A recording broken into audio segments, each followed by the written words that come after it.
እንጂ ገና ከጅምሩ ተስፋ ቆርጣ እያለቀሰች እንድትኖር አይደለም እዛ ድረስ የመጣችው። ለስደትማ ኢሮፕም ተቀምጠው መስራት ይችሉ ነበርኩ። ግን ከስደት ተሯሩጠው እዛ ድረስ የገቡት ህይወታቸውን ለመቀየርና ተከብረው ለመኖር ነው። ስለዚህ በእንደዚህ አይነት ነገር አትቀልዱ።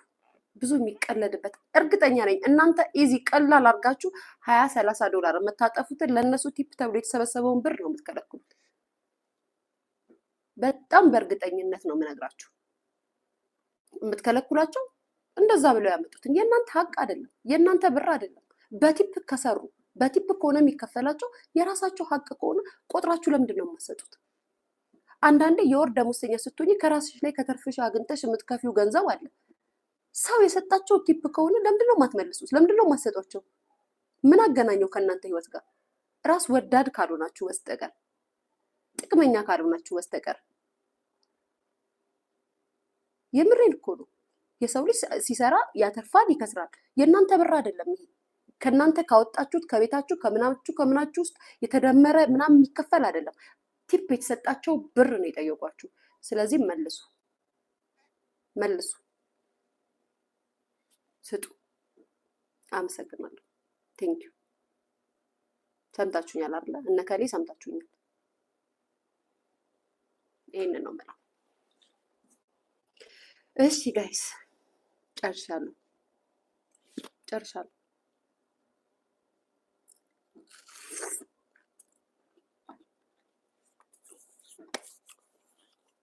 እንቀጥላለን። ሌላ ስለምን ነበር ወሬ ነበረኝ? ስለሆነ ነገር ወሬ ነበረኝ፣ ጠፋብኝ። እነዚህ ደህነቶች አናደዱኝ። ጌታ የልጆቹ ለቅሶ በጣም ነው የረበሸኝ። እንደው በረስቸው ነው ማርያምን። ሜርሲዬ የኔ እናት፣ እኔም አመሰግናለሁ። እግዚአብሔር ምስክሬ ነው። በጣም ነው ያሳዘኑ። እያለቀሱ ነው ቮይስ ያደረጉልኝ ሰዎቹ ማለት ነው፣ ልጆቹ ማለት ነው። አንድ ቢሆኑ ኢትስ ኦኬ። ብዙ ናቸው በነገራችን ላይ ጋይስ ጌታን እና በጣም ነው የተናደድኩት። ምክንያቱም አይኑ ከቱርክ ግሪክ እንኳን ሲገባ ምን ያህል ቻሌንጅ ከፍለው እንደሚገቡ አውቃለሁ።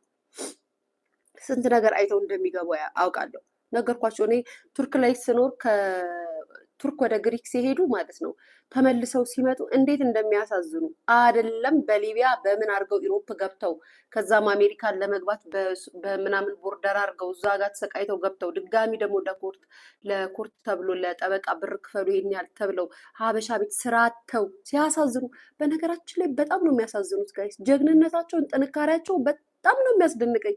ምክንያቱም እዛ ገብተውም ደግሞ አሜሪካ የምትባል ሀገር ላይ ገብተው ስራተው የተቀመጡ ብዙ አሉ ጋይስ፣ በጣም ብዙ። ሲያሳዝኑ አስባችሁታል? የግዴታ ጠበቃ መያዝ አለባቸው። የግዴታ ወረቀታቸው ማስተካከል አለባቸው። በጣም ብዙ ነገር ነው የሚከፍሉት። ያን ሁሉ ስትረስ ይዘው ነው፣ ጭንቀት ይዘው ነው እንግዲህ ህይወትን ለማሸነፍ እንደዚህ የሚሰቃዩት። በዚህ መሀል ነው እንግዲህ የራስሽ የሀገርሽ ልጅ ብር አልሰጥም ገንዘብ አልሰጥም እያሉ የሚያሿቸው። እንዴት ነው የማያናደው? ይሄ እኮ በጣም ያናድዳል። በጣም ነው የሚያበሳጨው። ጠግባ የመጣችና ማለት ነው እንደዚህ አይነት ነገር ከፍሎ የመጡ እህቶችን በጣም ልትንከባከቧቸው ነው የሚገባው። እንዴ የመጡበትን ቁማችሁ እስኪ እዩት። ዝም ብለው እኮ አይደለም እንደናንተ ከአዲስ አበባ ኤርፖርት ቀጥታ አሜሪካ አይደለም የገቡት። በጣም ብዙ ነገር ከፍለው ነው የገቡት። በጣም ብዙ ነገር ማለት ነው። ስለዚህ ጥንካሬያቸውን፣ ጽናታቸውን፣ ብርታታቸውን ያውም ደግሞ እንደዚህ አይነት ህይወት ላይ ሆናችሁ ማለት እናንተ እየኖራችሁ ባትኖሩ እሺ፣ ችግር ላይ ያላችሁ ሰዎች ብትሆኑ እሺ፣ ኑሮን እየኖራችሁ ለእነዚህ እህቶቻችሁ ልታዝኑ እኮ ነው የሚገባው። አንዳንዴ እራሳችሁን በዚህ ልክ አትውደዱ፣ በዚህ ልክ ማለት ነው። እግዚአብሔር ምስክሬ ነው። እኔ ግን አንዳንዴ እግዚአብሔርን አታውቁትም ልበል እንዴ? ትረሱታላችሁ። መድኃኒዓለም የሚባል ጌታ ፈጣሪ እንዳለ ዋዬ ምንድን ነው ጋይስ? መጣሁ ዞኔ መልሽላት ልጅ ሰደብሽኝ እንዴ ጋይስ? ዞኔ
ፍሬ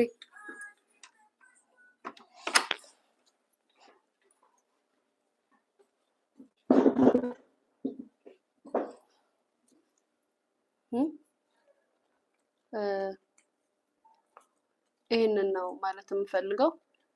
በተቀረ ኦኬ፣ ያው ረስቼው ነበረ። በተቀረ ሌላ ደግሞ ባለፈው ዕለት የሆነች እናት ልጇን ብዙዎቻችሁ አይታችሁታል። አይ ቲንክ የሆነች እናት ልጇን አስቀምጣ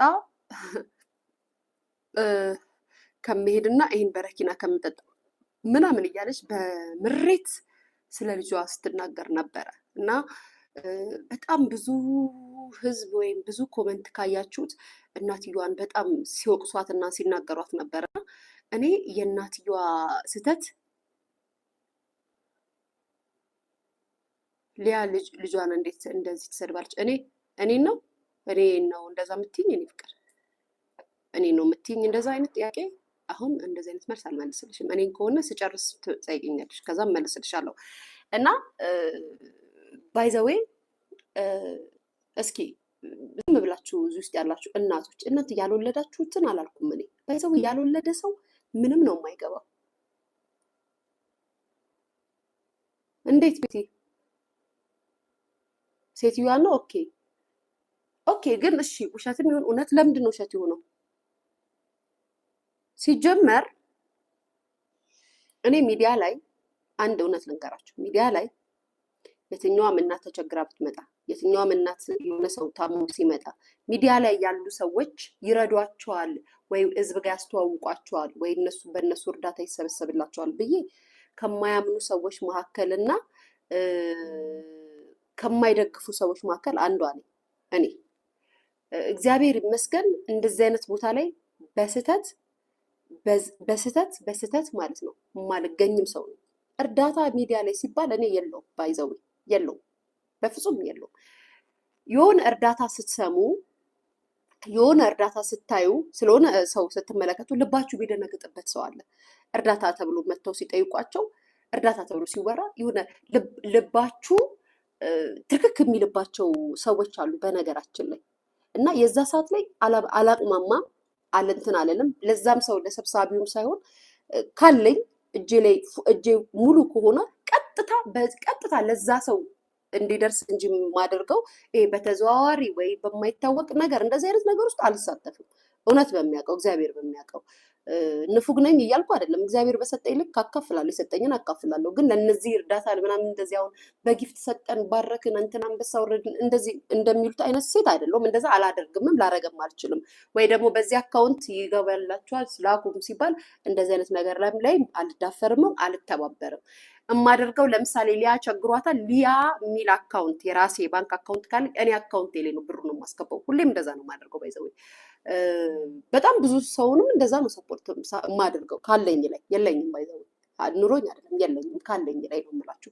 እና እቺ ሴት ምናልባት እቺ ሴት እንደምትሉት አይነትም ሆኖም ሊሆን ይችላል፣ ላይሆንም ይችላል። ግን እንደ ህዝብ፣ እንደ እናት፣ እንደ ሚዲያ ሰው ስለ ሴትዮዋ መናገር ፈልጋለሁ።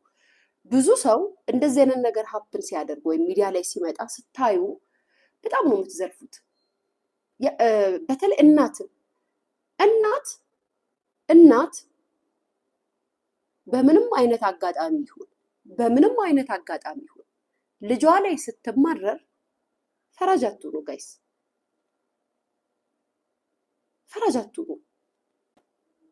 እግዚአብሔር ምስክሬ ነው። ፈራጅ አትሁኑ። ስለ እናትነት ፔን፣ ስለ እናትነት የምትከፍለው ነገር፣ ስለ እናትነት የሚገባው ይዞ የሚያሳድግ እናት ብቻ ነው። እኔ አንዳንዴ ብድግ ብላችሁ ትመጡና አፍ ስታሞጡ ሙጡ ሳይ ሳቄ ይመጣል። ይች ሴት አሁን በረኪና ብጠጣ እኔ ቤተሰቦቻችን ገድዬሽ ለመንግስት ነው እጄን የምሰጠው እያሉ ያሳደጉን ህዝቦች ሁነን በረኪና ከምጠጣና ከሚሄድብሽ ያስበላል እኮ። ኑሮ ከኑሮ ጋር ተደርቦባችሁ የልጆቻችሁ ነገር ደግሞ ሲጨመርባችሁ ከዛ በላይም ያስበላል እኮ። እና ሴትዮዋ ኩርንችት ቤት መታ ማለት ነው ስታወራ እኔ ጋይስ እግዚአብሔር ምስክሬ ነው። አሁን ትላንት ወዲያ ነው ምናምን የዶክተር ወዳጀንን እንትን ሰሳማ ነበርና አንድ የሆነ የተናገረው ንግግር በቃ አይምሮ ውስጥ ቁጭ ነው ያለው ጋይስ። አሁን አለ ሚዲያ ላይ ብዙ ሰዎች አለ በኮመንት እየተከታተሉ ይሰድቧቸዋል አለ። እውነቱን እኮ ይሰድቧቸዋል። እና እነዛ ሰዎች ሲሰድቧችሁ ለነዛ ሰዎች ምን ብላችሁ ነው መልስ የምትመልሱት? ለምንድን ነው የምትናደዱት? ለነዛ ሰዎች ምንድን ነው የምትሏቸው?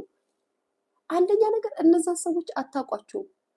የምትጨነቁትና የምትናደዱላቸው ሰዎች ለነዛ ሰዎች የምታውቋቸው ሰዎች ቢሆኑ፣ የምታከብሯቸው ሰዎች ቢሆኑ፣ አብሯችሁ የኖሩ ሰዎች ቢሆኑ